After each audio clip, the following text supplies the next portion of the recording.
सो अब सवाल था डिस्काउंटिंग के ऊपर, लास्ट सेशन में बात हुई। बेसिकली हमने देखा कि बैंक का एक सेकेंडरी फंक्शन है डिस्काउंटिंग, जिसके अंदर उसके अपने पैसे बहुत कम लगता है, इनफैक्ट लगता ही नहीं है मेजोरिटी केसेस के अंदर, लेकिन वो बहुत सारे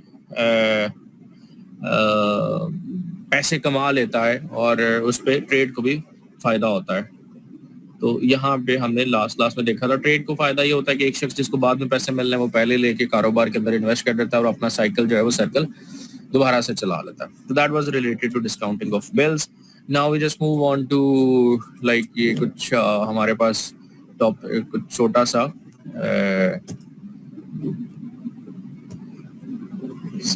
ये कुछ सेल्फ असेसमेंट के लिए था, आप खुद कर सकते हैं इसको। एजेंसी या general utility services provided by the modern commercial bank. So ये ट्रेडिशनल फंक्शंस के अलावा हमारे पास और कौन कौन से फंक्शंस हैं बैंक्स के? तो basically we have agency services. Agency means agent कौन होता है? Someone who is acting on behalf of principal. Principal के बिहाफ पे जो शख्स काम कर रहा होता है उसको आप एजेंट कहते हैं, और basically he is all responsible for all the activities on behalf of the principal. So agency services are those services which are rendered by commercial banks as agents for their agents के तौर पे काम करते हैं। Collection and payment of checks and bills on behalf of customers. तो आप सब लोगों के पास फैसिलिटी है, majority of you people know कि आप जो है वो बिल्स खुद पे करते हैं और फैमिली के बिहाफ पे। तो majority of the time we pay on banks. अब शायद बैंक्स पे भी लोड कम हो चुका है और हमारे पास सेकेंडरी सोर्सेज बहुत ज़्यादा आ चुके हैं, लेकिन ज़्यादातर केसेस के अंदर हम बैंक्स के अंदर बिल्स जमा करवाते रहे हैं। उसके अलावा हमारी कॉलेज की फीस है, तो it was suppose to be taken care of by university, लेकिन वो हमारे बिहाफ पे जो है वो बैंक इकट्ठा करता है। और भी बहुत सारे ऐसे काम है जहाँ पे हम सेफ कीपिंग के लिए बैंक्स को इन्वॉल्व कर देते हैं। तो that is a secondary function. कोई एजेंट बन रहा है, कलेक्ट कर रहा है किसी के बिहाफ पे। Collection of dividends. डिविडेंड आप लोगों को पता है कि क्या होता है। जब आप कंपनी प्रॉफिट कमाती है तो शेयर होल्डर्स को प्रॉफिट का हिस्सा शेयर करती है, उसको आप डिविडेंड कहते हैं। सो SECP की तरफ से मैंडेटरी है कि डिविडेंड कैश की फॉर्म में पे नहीं किया जाएगा। तो जितने भी शेयर होल्डर्स होते हैं उनको डिविडेंड जो है वो उनके अकाउंट्स के अंदर वाया बैंक जो है वो पे कर दिया जाता है।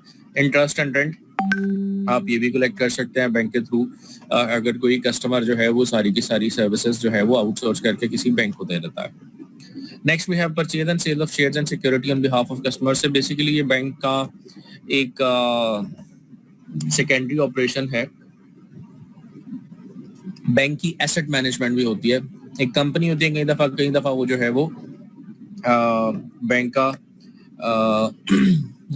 क्या उसे कहते हैं ऑपरेशन होता है, जिसे हम एसेट मैनेजमेंट कहते हैं। तो बेसिकली एसेट मैनेजमेंट जो है वो बैंक करती है। और एसेट मैनेजमेंट क्या होता है? आपके पैसे जो है वो इकट्ठे करके बैंक शेयर्स में इन्वेस्ट करता है और फिर उसके बिहाफ पे जो रिटर्न आता है वो वापस आपको पे करता है। That is called as asset management. Payment of rent, interest, insurance premium, subscription etcetera on behalf of the customers. आप में से अगर कोई शख्स ऑनलाइन बैंकिंग यूज करता है या बैंकिंग के ऐप यूज करता है तो वहाँ पे कई ऐसी पेमेंट्स होती हैं जिसको आप स्केड्यूल कर सकते हैं। स्केड्यूल का मतलब ये है कि आप ऑटो ऑप्शन होती है कि आप हर महीने इसको इतनी डेट को जो है ये वाली अमाउंट अगर आ जाती है तो आप उसको ऑटोमेटिकली पे कर सकते हैं। तो that is basically bank is paying on your behalf. Acting और एग्जीक्यूटर। ट्रस्टीज बेसिकली जो ट्रस्ट एक बनता है, ट्रस्ट को आप ये समझ ले कि एक आर्टिफिशियल एंटिटी ही क्रिएट होती है कंपनी की तरह, लेकिन उसको ट्रस्ट कहते हैं। वो प्रॉफिटेबल पर्पसेस में ज्यादा नहीं होता, वो कुछ स्पेसिफिक पर्पसेस के अंदर क्रिएट किया जाता है। सो वहाँ पे ट्रस्ट के अंदर बैंक को ट्रस्टी और एग्जीक्यूटर यानी कोई काम परफॉर्म करने के लिए भी रिस्पॉन्सिबिलिटी जो है वो दी जा सकती है। Acting as an agent or correspondent on behalf of customer for other banks and financial institutions at home and abroad। तो लेटर ऑफ क्रेडिट में यही था कि आप एज ए correspondent कर रहे थे किसी पाकिस्तान के अंदर बैठे हुए इम्पोर्टर के लिए, तो आप वहाँ पे आप एजेंसी फंक्शन के तौर पे काम कर रहे होते हैं। The next thing is general services. General utility services के अंदर क्या क्या आ जाती है? आप इसको मिक्स भी कर सकते हैं, बट इस डॉक्यूमेंट के अंदर इस तरह से लेके चला हुआ है। तो basically we are more interested के बैंक करता क्या है।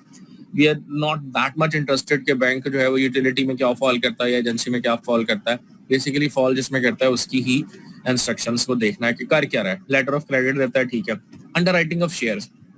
आप सब लोगों ने मेरे साथ सब्जेक्ट पढ़ा कॉन्टेम्प्रेरी बिजनेस स्टडीज, मिड से पहले हमने अंडरराइटिंग का एक कॉन्सेप्ट पढ़ा था, I think it was chapter number 5।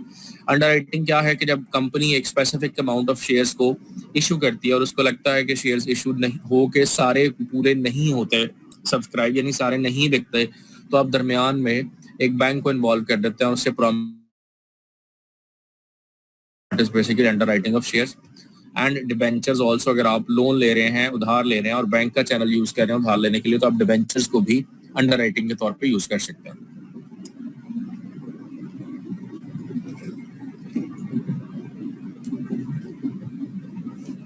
Next, safe keeping of valuables in safe deposit lockers. ये लास्ट सेशन में डिस्कस हुआ था कि लॉकर्स अवेलेबल हैं और लॉकर्स को वैल्यूएबल्स के लिए रखा रहता है, लेकिन हम लोग जो है वो उसको कैश पर्पसेस के लिए भी यूज करते हैं। और ज्यादातर यहाँ पे बैंक्स के अंदर लॉकर्स जो है उसकी डिमांड तब भी थी जब पाकिस्तान लाहौर के अंदर या स्पेसिफिकली चोरी डकैतियों का मामला बहुत ज्यादा होते थे। somehow things are underwriting loans floated by the government and public bodies और खरीदा जाता है। अब लोन को भी खरीद सकते हैं, बेच सकते हैं, तो यहाँ पे गवर्नमेंट की तरफ से अगर कोई लोन है तो उसको अंडरराइट कर सकता है, ये सकते हैं कि हम जो है इसको टेक अप कर लेता है। मिसाल के तौर पे अभी पीआईए वाला केस है, अभी समवन कैन एक्सप्लेन नहीं कि पीआईए वाली वो जो रोजवेल्ट होटल है उसमें क्या चल रहा है, कैन समवन एक्सप्लेन?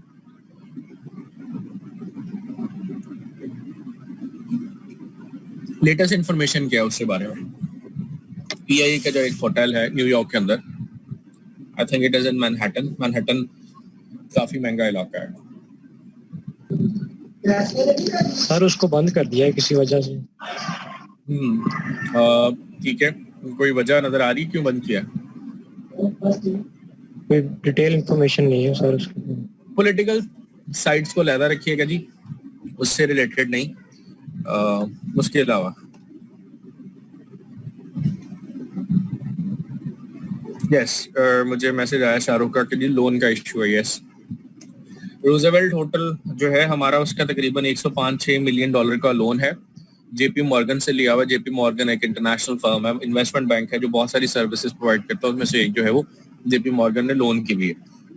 उसका तकरीबन एनुअल कोई 5-6 मिलियन डॉलर का हमारा वो बनता है, इंटरेस्ट बनता है।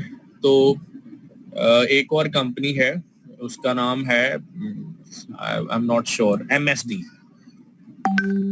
जो कि वो भी इन्वेस्टमेंट कंपनी है, जेपी मॉर्गन की तरह इन्वेस्टमेंट बैंक है। तो वो इंटरेस्टेड थे लोन को, इस बैंक इस होटल को खरीदने के लिए बहुत देर से, तो हम लोग नहीं बेच रहे थे एज अ पीआईए, हमारा जो कि वो नेशनल फ्लैग का एक पार्ट है, हम उसको नहीं बेच रहे थे। तो वो परचेज करने के लिए बहुत दफा इंटरेस्टेड है, क्योंकि उन्हीं के उसी रोड के ऊपर और भी होटल्स हैं। तो एक बड़ा इन्वेस्टमेंट हाउस है, जैसे मलिक रियाज समझ लें यहाँ का है, तो वो छोटे छोटे मलिक रियाज वहाँ पे काफी ज्यादा है मैनहट्टन न्यूयॉर्क के अंदर। तो उनका इंटरेस्ट था कि हम ये खरीद लें, हमने नहीं बेचा। तो उन्होंने क्या किया है, क्योंकि लोन जो होते हैं रेकरिंग होते हैं, तो उन्होंने तकरीबन हाफ लोन जो है वो परचेज कर लिया है जेपी मॉर्गन से। सो इन शॉर्ट 113 मिलियन डॉलर हमने जेपी मॉर्गन के देने थे, तो जेपी मॉर्गन ने उस 113 मिलियन में से 56 मिलियन तकरीबन जो है वो एमएसडी को दे दिए। तो इन शॉर्ट अब हम दो पार्टीज के कर्जदार हैं, आधे एमएसडी के तकरीबन और आधे जेपी मॉर्गन के। So MSD is basically into the process कि किसी तरह जो है वो लोन की पेमेंट्स की डिफॉल्ट हो, और जैसे ही डिफॉल्ट हो तो वो इस होटल को जो है वो टेक ओवर कर ले, क्योंकि सिक्योरिटी के तौर पे तो वो होटल ही है जिसको दिया गया। तो he has actually taken interest into the loan of the bank, sorry loan of that hotel. तो यहाँ पे अभी ये सिलसिला, तो government is planning, but I know as far as I know from different media reports कि government ये सोच रही है कि एक स्पेशल पे पैकेज जो है, स्पेशल पैकेज अनाउंस करके वो जो 110 मिलियन का लोन है उसको वन गो के अंदर पे ऑफ कर दें, ताकि होटल जो है वो किसी तरह से बच जाए, और उसके बाद उसका जो कोई भी फैसला करना है उसको किया जाए। तो बेसिकली वो जो हॉस्टाइल टेक ओवर जिसमें हम कहते हैं फाइनेंस की टर्मिनोलॉजी में, ये किसी और ने किसी और वजह से आके बैठे बिठाए हमारे जो है वो कोई भी एसेट है उसको टेक ओवर कर लिया, तो उससे बचा जाए। तो पहले उसको बचाने के लिए हॉस्टाइल टेक ओवर को बचाया जाए। सो यहाँ पे आते हैं कि जी अंडरराइटिंग ऑफ लोन्स, वहां पे जेपी मॉर्गन ने लोन कॉन्ट्रैक्ट किया हुआ था हमारे लिए, लेकिन उसने आगे सेल कर दिया। आगे क्या, supplying of trade information and statistical data useful for customers. मिसाल के तौर पे मैं एसबीएल के पास जाता हूँ और बैंक एसबीएल सर्विसेज भी प्रोवाइड करता है मुझे कंसल्टेंसी की। जब मैं उसे कहता हूँ यार मैं नया नया बिजनेस में आ रहा हूँ, टायर्स इंपोर्ट करने हैं मैंने, तो आप मुझे जो है ना टायर का डाटा दें, पाकिस्तान में टायर के इंपोर्टर्स कौन कौन से हैं और किस किस कैटेगरी के और किस किस कंट्री से टायर्स आते हैं, ताकि मैं एनालिसिस करूं कि भाई मेरे मेजर कंपेटिटर्स कौन है। तो अपनी डेटाबेसेस के अंदर से सारे का सारा रिकॉर्ड जो है वो निकलवा लेंगे कि टायर की एलसी जो है वो कितनी ओपन की गई है और टायर से रिलेटेड जो है वो एचबीएल ने पूरे साल के अंदर कितना बिजनेस किया, और वो डिफरेंट बैंक से भी पता करवा सकते हैं और स्टेट बैंक से भी वो रिक्वेस्ट कर सकते हैं इन्फॉर्मेशन। से बेसिकली यहाँ पे स्टैटिस्टिकल डाटा खुद भी इकट्ठा कर सकता है और मोस्ट प्रोबेबली स्टेट बैंक भी उनसे कह सकता है कि आप बताएं कि आप जो है वो कैसे चल रहे हैं। Acting as a referee regarding the financial status of customer. अभी मैंने लास्ट सेशन में आपसे कहा था कि फाइनेंशियल गारंटीज होती हैं, एलसी की एक एग्जांपल दी, दूसरी परफॉर्मेंस गारंटीज होती हैं। ये ठेकेदार से लिया जाता है कि अगर आपने ये काम टाइम पे ना किया या लेट किया तो हमें जो नुकसान होगा उसकी जिम्मेदारी कौन है। तो आप कहते हैं जी बैंक से गारंटी ले देता हूं, that is basically your working as a referee. Financial status of customer के हाँ ये काम कर सकता है। Undertaking foreign exchange business, foreign exchange का बिजनेस जो है वो भी ये करते हैं। आप उनके कैश काउंटर पे फॉरेन एक्सचेंज करेंसी जो है वो बाय सेल कर सकते हैं और एट द सेम टाइम आप फॉरेन करेंसी अकाउंट्स भी रख सकते हैं। तो ये कुछ क्वेश्चंस हैं। Let's look at this one, देखते हैं जी हमें आते हैं नहीं आते। Acceptant deposit is an essential function of modern commercial bank, true और फॉल्स? जी क्वेश्चन आया मेरे रजा का कि 110 मिलियन ही है पीआई पे। नहीं, ये पीआईए पे नहीं है, उस होटल के ऊपर है जो कि पीआईए को चलाने के लिए, सॉरी उस होटल को चलाने के लिए किसी जमाने में लिया गया था। ये बेसिकली पीआईए पे लोन नहीं है, ये उस होटल के ऊपर है।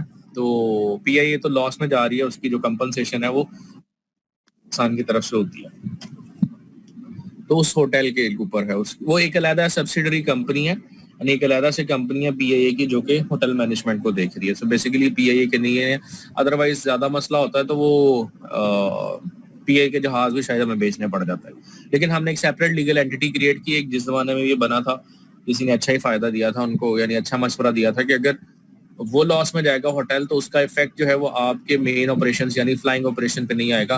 तो वहां से पैसे पूरे होते हैं नहीं होते, वो एक सेपरेट है, आपने एक इंडिपेंडेंट एंटिटी क्रिएट कर दी तो वो फायदा होगा आपको।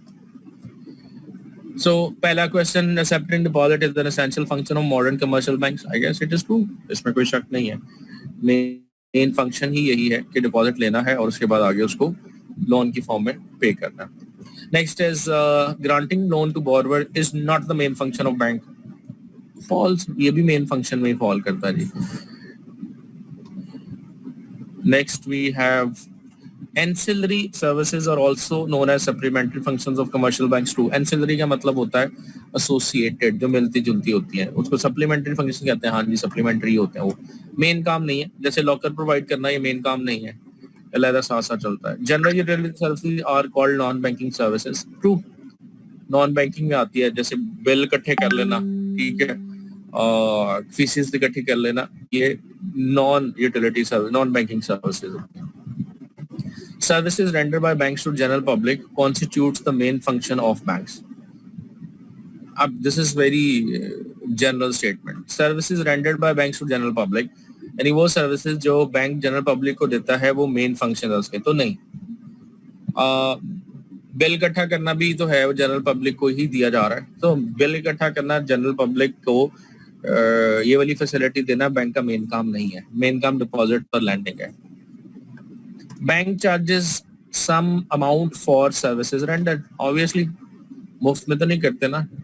ये कौन सा वो लासानी दस्तरखान खुला हुआ है या बैरिया का दस्तरखान है जहाँ पे आपको मुफ्त चीजें मिलेगी। Bank is doing business and business is not without any cost, it is supposed to be with a cost. Bank can not buy and sell shares and debentures on behalf of customers. Yes, कर सकता है, false है जी। Bank stand guarantees against loan raised by customer from other financial institutions, falls if अगर bank guarantee देता है तो। यहाँ पे लिखा हुआ है कि एक बैंक है, उसके कस्टमर्स हैं फॉर एग्जांपल मेरा HBL में सैलरी अकाउंट है तो मैंने UBL से लोन ले लिया, तो ये सिचुएशन में बात की जा रही है कि बैंक अपने कस्टमर की गारंटी देता है जो उसने दूसरे अदर फाइनेंशियल इंस्टीट्यूशन से लिए होते हैं। नो, ऐसा नहीं होता। गारंटी मांगी जाए तो बैंक देता है, अदरवाइज बैंक गारंटर नहीं होता। Safe deposit value vaults are made available to bank only to fixed deposit account holder. No, कोई भी ले सकता है। There is not like specific requirement. Banks generally grant long-term loans to industries. अब long term की जो wording है that is very, accounting के अंदर लॉन्ग टर्म का मतलब होता है 1 साल से ज्यादा, फाइनेंस के अंदर लॉन्ग टर्म का मतलब होता है 3 साल से ज्यादा। तो we can say yes, I think कुछ पोर्शन हमारा यहाँ पे मिस हो गया है। यस, ओके, तो यहाँ तक हमने कवर किया था लास्ट में सेकेंडरी फंक्शंस के अंदर। ये of letter of credit undertaking for safe custody of valuables providing customer, I think ये हो चुका था। डिफरेंस भी हो गया हुआ था और यहाँ से हमने स्टार्ट करना था। ये ट्रू फॉल्स आप खुद करेंगे। Different modes of acceptance of deposits, कि बैंक किस किस फॉर्म के अंदर डिपॉजिट लेता है। The first one is current, second one is saving, the third one is fixed. तो नाम से हम सब लोगों को पहले से पता है करंट क्या है।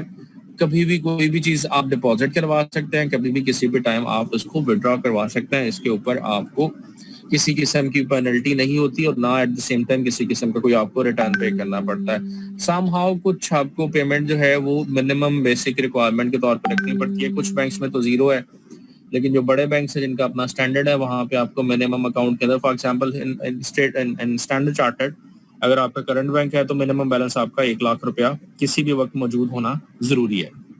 इससे कम चला जाता है तो फिर बैंक सर्विस चार्जेस जो है वो लेना शुरू कर देता है। और इंटरेस्टिंगली पाकिस्तान के अंदर जो बैंकिंग है वो one of the cheapest in the world है।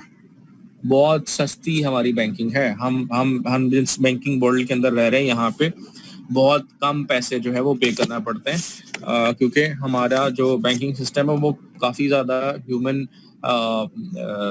सिस्टम बेस्ड है। यहाँ पे लोग जो है वो बहुत ज़्यादा रखे जाते हैं, उनकी तनख्वाहें कम होती हैं।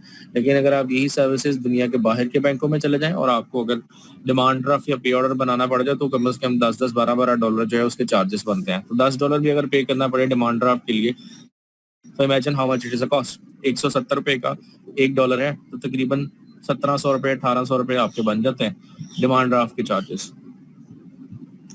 सो सेविंग डिपॉजिट्स पे आते हैं। सेविंग डिपॉजिट्स क्या है? meant for individuals who wish to deposit small amount in their current income. Saving. अब यहाँ पे क्या है? It helps in safeguarding the future, also earning interest on the saving accounts. Question है जी, नीचे जाके डिमांड ड्राफ्ट भी आएगा, उसके ऊपर भी बात करते हैं अभी कि डिमांड ड्राफ्ट क्या होता है। ठीक है, तो सेविंग क्या है? सेविंग डिपॉजिट्स बेसिकली ये है कि आपका जो इनकम है उसका कुछ परसेंटेज या उसके जो बैलेंस है उसको साथ साथ बैंक जो है वो फर्दर बिजनेस में इन्वेस्ट करता है, लेकिन उसके अंदर से आप पैसे भी विड्रॉ करवा सकते हैं।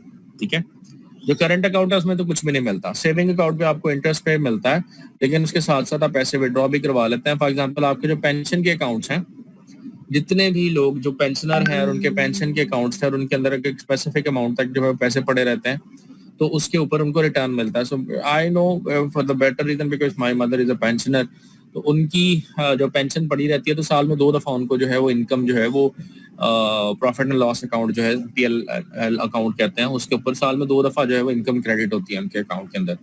तो हम पैसे निकलवा भी सकते हैं और डिपॉजिट भी करवा सकते हैं। जो एवरेज बैलेंस रहता है उस एवरेज बैलेंस की बेसिस के ऊपर 6 महीने के बाद जो है एक स्पेसिफिक अमाउंट जो है वो इनकम की फॉर्म में आ जाती है।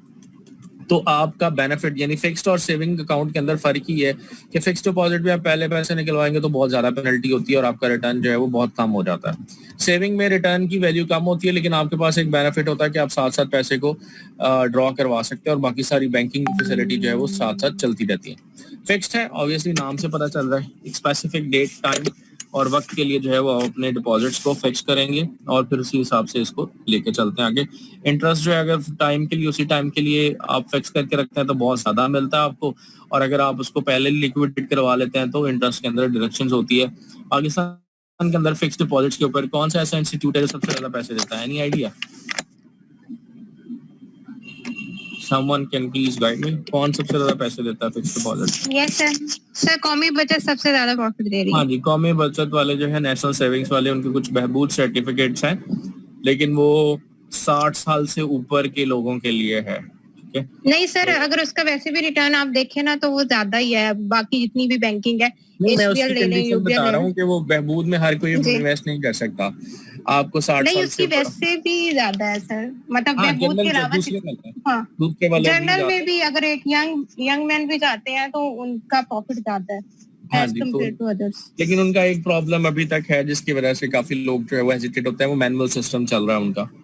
आपको जी सर, अपने वो तो फिर ऐसा इंटरेस्ट की पेमेंट रिसीव करनी है तो आपको वहां पे जाके लाइन में लगना पड़ता है, और बहुत सारे ऐसे लोग हैं जो पेंशनर्स हैं जिनका गुजारा ही उसी के ऊपर जी। होता है। तो वो जी। मेरे घर के पास 2 हैं नेशनल सेविंग के जी सर। सेंटर्स, तो मैं दोनों पे देखता हूँ फ्रीक्वेंटली, खासकर जो पहले दिन होते हैं मंथ जी के सर। पहली से लेके 10वीं तक, तो बेचारे पेंशनर्स टेंशन में तो होते हैं ऑब्वियसली, और इंटरेस्टिंगली इनके जो डिपॉजिट्स हैं वो खातों पे चल रहे हैं अभी तक।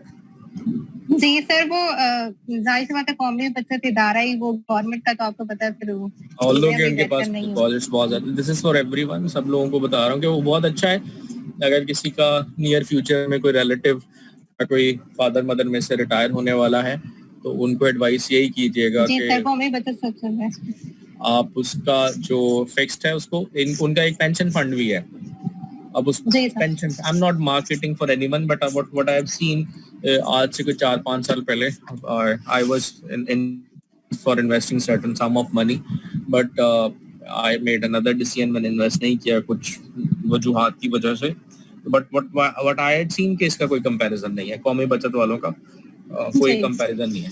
चले जी, तो फिक्स डिपॉजिट्स जो हैं जी वो फिक्स रहते हैं, लेकिन यहाँ पे भी अगर उसको पहले लिक्विडेट करवाते हैं तो फिर उसके ऊपर पेनल्टी जो है वो पे करनी पड़ती है। और एक और फायदा है फिक्स डिपॉजिट्स इनके जो हैं उसके ऊपर, कहीं काफी ऐसे इनकी इन्वेस्टमेंट्स है जिसके ऊपर टैक्स एग्जम्प्ट है, तो टैक्स भी नहीं पे करना पड़ता आपको, स्पेसिफिक इनकम के ऊपर आपकी जो इनकम है वो सेव रहती है। Recurring deposits are gaining wide popularity. क्यों, होता क्या है? The depositor is required to deposit a fix amount of money after every specific time. आपके पास, ये समझ ले आपने बैंक के साथ कमेटी डाली है, इसका नाम कुछ भी हो सकता है, मिसाल के तौर पे इसी प्रिंसिपल को अप्लाई करते हुए नेशनल बैंक जो है उसका एक नाफा फंड है, ठीक है, और नाफा फंड के अंदर एक पेंशन फंड है। वो पेंशन फंड क्या है? वो कहते हैं जी आप जितने भी पैसे हैं ना आप हर महीने हम जमा करवा दें, हम आपके पैसे को इन्वेस्ट करेंगे। आप 20 साल बाद लेना चाहते हैं 20 साल बाद ले ले, 10 साल बाद लेना चाहते हैं 10 साल बाद ले ले, साल बाद लेना चाहते हैं साल बाद ले ले, परसों चाहिए ना तो आप अपना डेबिट कार्ड बनवा लें, अपनी पॉकेट के अंदर रख लें, जब आपका दिल करे डेबिट कार्ड से किसी भी एटीएम से अपने पैसे निकाल लें। That is one of the easiest way.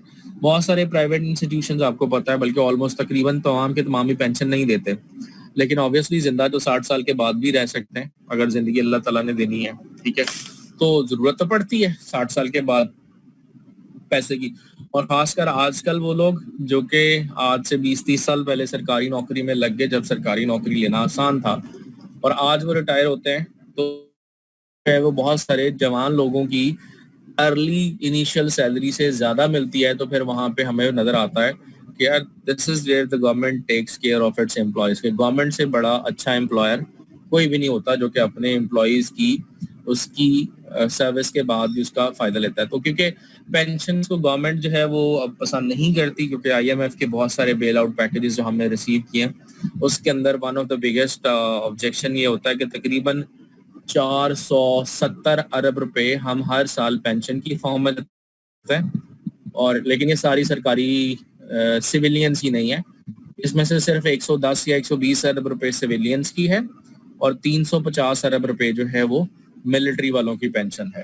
तो 350 अरब फौजियों की पेंशन और 110 अरब जो है वो सिविलियंस की पेंशन, तो ये तकरीबन 400-450 अरब रुपए का जो बजट है ये गवर्नमेंट को हर साल बेयर करना पड़ता है। तो आईएमएफ कहता है कि प्रेफरेबली आप जो परमानेंट पोस्ट है जिनके अगेंस्ट आपको पोस्ट रिटायरमेंट बेनिफिट्स देने पड़ते हैं, उसके ऊपर अपनी डिपेंडेंसी को कम करें, यानी उसको कम कर दें। और उसका एक गवर्नमेंट ने जो है वो सोल्यूशन निकाला था 2004 के अंदर कि कॉन्ट्रैक्ट के ऊपर अपॉइंटमेंट करें, लेकिन जो परमानेंट ना हो उसको जो उसकी बेसिक सैलरी है उसका 30% एक्स्ट्रा दे दें। तकरीबन वो हर स्केल के हिसाब से वेरी करता है। 17वें स्केल में वो तकरीबन 10,000 रुपये बनते हैं, 18वें में तकरीबन 12,000 रुपये। कि आप उनको पर मंथ ये पैसे एक्स्ट्रा दे दें कि भाई अभी से हम आपको पेंशन की जो बेनिफिट है ना वो देना शुरू कर दिया आपने, तो इसको जहां मर्जी आप इन्वेस्ट करें, जब आप रिटायर होंगे तो हम आपको पेंशन नहीं देंगे। सो बेसिकली 2003 तक जो था वो आर्मी की जो पेंशन थी वो आर्मी के बजट में थी, लेकिन वो फिर नंबर्स में बहुत बड़ा लगता था कि आर्मी इतने पैसे खा गई, आर्मी ने इंज कर देता, आर्मी ने उंज कर देता। तो फिर जनरल परवेज मुशर्रफ के टेन्योर के अंदर उन्होंने कहा इसको जरा विंडो ड्रेसिंग करते हैं। विंडो ड्रेसिंग का मतलब होता है कि चीजों को जरा इस तरह से प्रेजेंट करें कि बहुत अच्छी लगे। तो उन्होंने कहा इसमें से कौन सी चीज निकाल दी जाए कि पता लगे कि हमारा फायदा हो रहा है और हम कह जी हम तो इतने पैसे नहीं लेते। तो उन्होंने कहा पेंशन काट दो बिचो, तो पेंशन निकल गई, वो सिविल बजट का हिस्सा है और फेडरल गवर्नमेंट पे करती है अपने रेकरिंग बजट में से, डिफेंस के बजट में से नहीं पे होती वो। तो पहले वो डिफेंस के बजट में से होती थी, अब डिफेंस के बजट में से नहीं पे होती, वो फेडरल गवर्नमेंट की लायबिलिटी बन चुकी है काफी बड़ी। तो हम कहते हैं कि अब उनका क्या करें, तो उन लोगों के लिए फिर इस तरह के जो है नाफा फंड जिसे हम रेकरिंग डिपॉजिट्स कहते हैं वो स्कीम्स आ जाती हैं, जो कि कहते हैं कि आप regular let me show you, एक मिनट ठहरे जरा, मैं आपके साथ, यही तो फायदा है जूम का। 1 मिनट।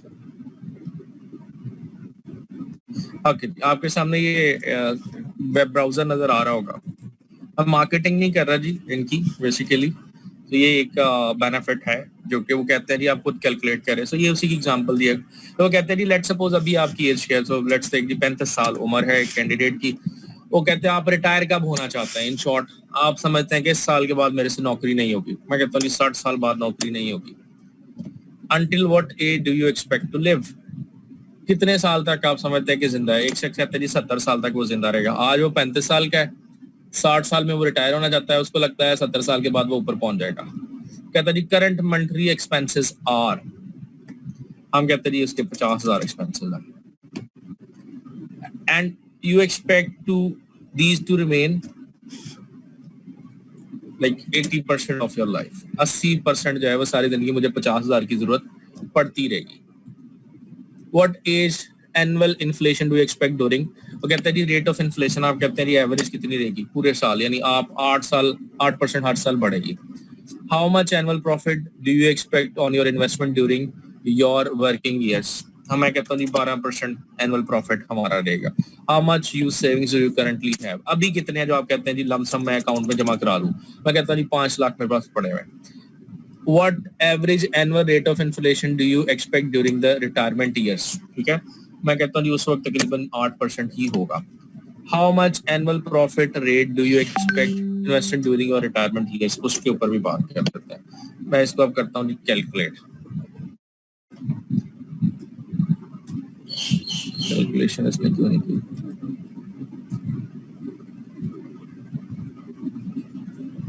I'm not sure इसमें क्यों नहीं किया। It should give an answer. Okay. करना चाहिए था, बहरहाल भी आंसर नहीं दे रहा। यहाँ पे ना एक वो छोटी सी समरी आ जाती है, जिस समरी के अंदर let me go back.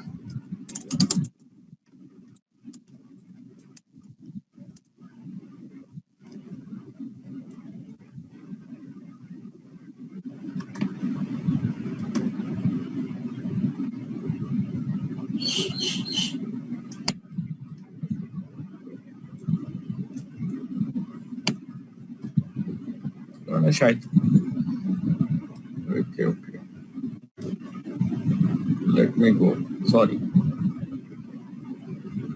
I think this is VPS, voluntary pension scheme.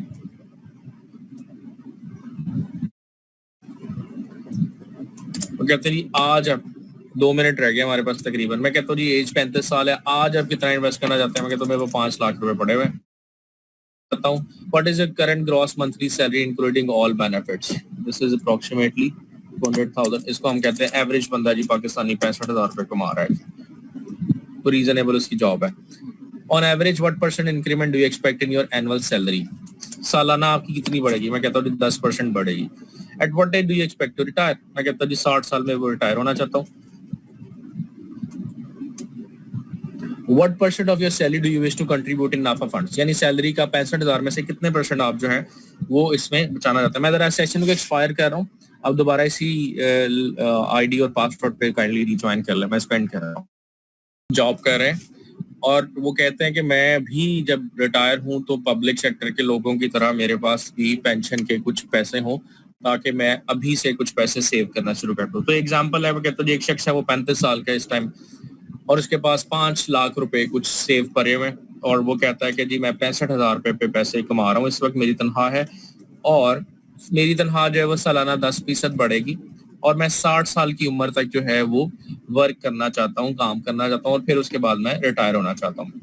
अब वो आपसे पूछता है कि जी आप अपनी तनख्वाह का यानी 65,000 का कितने % एनुअल मंथली सेव करना चाहेंगे? यानी मैं कहता हूँ जी 15% मेरा ऐसा है जो मेरी जरूरत नहीं है, मैं हर महीने 15% जो है वो करूंगा। अब यहाँ पे ऑप्शन है, what % of your accumulated balance in नाफा fund pension fund do you wish to transfer to income payment plan? कितने % आप जो है वो इसको फंड में कन्वर्ट करना चाहते हैं? मैं कहता हूँ 50% में। फिर वो आगे से ऑप्शन पूछते हैं मेरे से कि आपका जो एक्सपेक्टेड सिनेरियो 1 है जनरली 6% मिल ही जाता है, इसमें रिस्क बहुत कम होता है, तो मैं कहता हूँ जी मिनिमम पे जाए, मैं कम से कम रिस्क लेना चाहता हूँ, तो आप मेरी इनकम को लोएस्ट रिस्क की इन्वेस्टमेंट्स पे डालें। जब लोएस्ट रिस्क की पे आएंगे तो फिर उसका रिटर्न भी कम होगा, हाईएस्ट रिस्क पे जाएंगे तो उसका रिटर्न भी ज्यादा। मैं कहता हूँ ये सारी तरह कैलकुलेशन करके बताया मुझे 60 साल बाद कितने मिलेंगे, मैं इस पे क्लिक करता हूँ तो मुझे यहाँ पे आंसर आ जाता है। वो कहते हैं जी मैं तकरीबन 35 साल की उम्र में 5 लाख अपफ्रंट पे करके 65,000 पे सालाना 10% इंक्रीमेंट लगा के अपनी इनकम का अगर 15% हर महीने सेव करूंगा तो मुझे तकरीबन ये 60 साल की उम्र में 12 मिलियन मेरी सेविंग हो चुकी होगी। Now this is not mandatory, आप इसको ज्यादा भी कर सकते हैं, किसी महीने ज्यादा हो गया तो ज्यादा भी कर सकते हैं, किसी महीने कम हो गया तो आप उसको कम भी कर सकते हैं। इन दोनों चीजों को जो है वो आप अपने पास देख के फाइनल कीजिए। अब जस्ट 1 मिनट,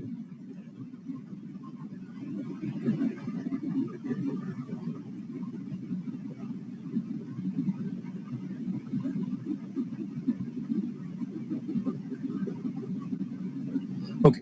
सो बेसिकली यहाँ पे ये बताया जा रहा है आपका एस्टिमेट्स। फिर मैं कहता हूँ कि जी रिटायरमेंट पे टोटल सेविंग्स मैंने असल में इतने दिए, वो री इन्वेस्ट होके तकरीबन 22 मिलियन पे चले जाएंगे यानी 12 मिलियन जो है वो 22 मिलियन पे पहुंच जाएंगे। उसके बाद इन्फ्लेशन एडजस्टेड, आप कहते हैं वो 22 मिलियन था लेकिन दरमियान में इन्फ्लेशन भी, तो आप कहते हैं अगर वो 22 मिलियन है आज के हिसाब से वो तकरीबन 16 मिलियन हो जाएंगे, यानी इन्फ्लेशन का फैक्टर इसमें एडजस्ट कर भी जाए तो वो 16 मिलियन हो जाएंगे। आपसे पूछा गया था आप अपनी रिटायरमेंट पे कितने % पैसे री इन्वेस्ट करना चाहते हैं, तो मैं कहता हूँ जी मैंने 50% री इन्वेस्ट करने थे। 50% आप मुझे कहते थे लमसम मिले जैसे पेंशनर्स को मिलता है, तो वो इसका 22 मिलियन का 50% कितना हो गया? 11 मिलियन, और बाकी दोबारा 11 मिलियन क्या होगा? वो री इन्वेस्ट हो जाएगा। वो री इन्वेस्ट हो जाएगा तो उसके बाद वो कहते हैं जी monthly installment plan, installment from an income payment plan if amount withdrawn is as per your previous, तो तकरीबन 93,000 रुपए पर मंथ जो है वो आपको बाकी जो 11 लाख रुपए उसके हिसाब से मिलेगा। और ये जनरली जो है वो 15 साल यानी 75 साल तक की आपकी जो है वो कैलकुलेशन करता है। दिस इज बेसिकली तरह बहुत सारी, इसी तरह यूबीएल के भी हैं, एलाइड बैंक के भी हैं, नाफा फंड जो है वो पाकिस्तान में लीडिंग है इस फैक्टर के अंदर क्योंकि इन्होंने, तो ये भी है।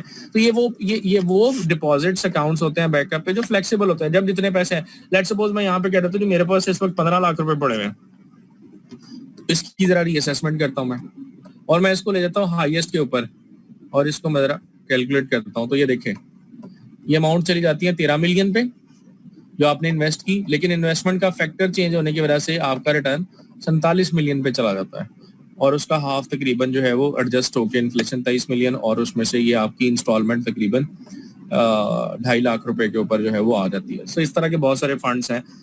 जिन लोगों की प्राइवेट जॉब्स हैं मैं उनको हाईली रिकमेंड करूंगा कि वो अपनी पैसे जो है वो इस तरह के फंड्स के अंदर या इंश्योरेंस की जो स्कीम्स है स्टेट लाइफ और पोस्टल लाइफ, ये हाईएस्ट रिटर्न पे करते हैं, उनके अंदर इन्वेस्ट करें ताकि सारे का सारा सिलसिला जो है वो बेहतर हो। अदरवाइज प्रॉपर्टी का तो पाकिस्तान के अंदर है ही है, लेकिन 15,000 रुपए पर मंथ के ऊपर इंस्टॉलमेंट पे प्लॉट मिलना बड़ा मुश्किल होता है और रिस्की होते हैं। आई वुड सजेस्ट जब तक आपके पास नहीं होता, फॉर एग्जाम्पल आपके पास 4 सालों में इतने पैसे होंगे कि आप दूर एक प्लॉट ले सकते हैं, तो यहाँ पे ये नहीं होता कि आप बाउंड है, आप नोटिस दें उनको, उनसे रिक्वेस्ट करें, वो 2 दिन बाद आपको सारे पैसे दे देते हैं।